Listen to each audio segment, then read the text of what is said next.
Okay, the new Crucial drive is installed. As you can see, it will focus. I don't think it will. Okay, the Crucial drive is there. The old drive is right there inside the optical bay there. The old optical bay sitting over there.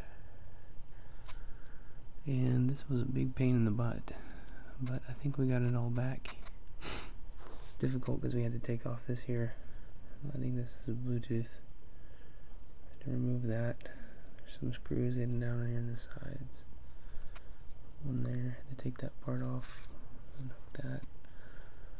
So just a lot of different things that had to be done, but we got it. So let's hope it starts.